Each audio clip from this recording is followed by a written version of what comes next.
تو جب ہمیں روٹی ہی چاہیے تو پھر کیوں نہ ایسی چیز پر عمل کریں کہ جس کا طریقہ کار کائنات کے امام جناب محمد رسول اللہ صلی اللہ علیہ وسلم نے ہمیں بتلایا ہے، اور یقیناً اس پر عمل کرنے سے اللہ تبارک و تعالی ہمارے رزق میں اضافہ فرمائے گا، برکت فرمائے گا۔ تو اس کا ایک طریقہ کار رزق کے اضافے کا، دو بھائی تھے اللہ کے نبی صلی اللہ علیہ وسلم کے دور میں۔ ایک بھائی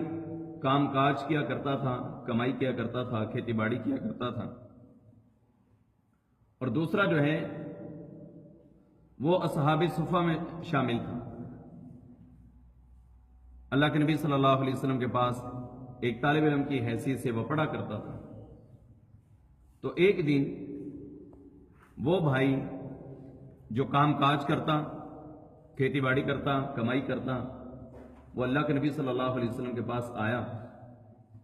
تو اس نے آ کر شکوہ اور شکایت کی اللہ کے نبی صلی اللہ علیہ وسلم کے سامنے۔ فرمایا اللہ کے نبی، میں اکیلا کماتا ہوں اور یہ جو میرا بھائی ہے یہ صرف مدرسے کا طالب علم، اصحاب صفہ میں یہ شامل ہے، آپ کے پاس یہ پڑھتا ہے، یہ اور کوئی کام کاج جو ہے وہ نہیں کرتا، میں اکیلا کماتا ہوں، اکیلا کام کرتا ہوں، اور میرے ہی کمائے ہوئے مال میں سے یہ بھی کھاتا ہے،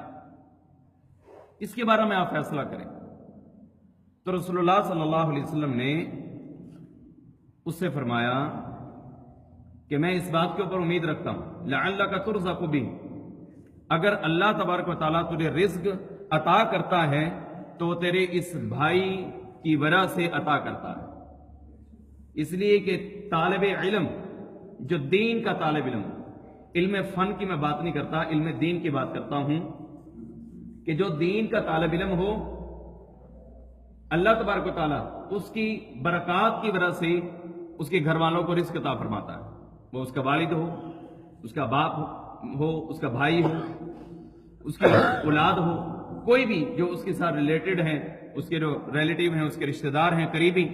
جو اس کے اوپر صرف کر رہے ہیں۔ نبی علیہ السلام فرماتے ہیں اس بھائی سے کہ شکایت کرنے والے تو اپنی شکایت کو واپس لے جا، اس لیے کہ لعلک ترزق بہ، میں امید کرتا ہوں اس بات کے اوپر کہ اللہ تجھے رزق دیتا ہے تو تیرے بھائی کی وجہ سے دیتا ہے۔ تو ہم بھی چونکہ رزق کے طلبگار ہیں کہ ہمیں روٹی روزی نصیب ہو جائے،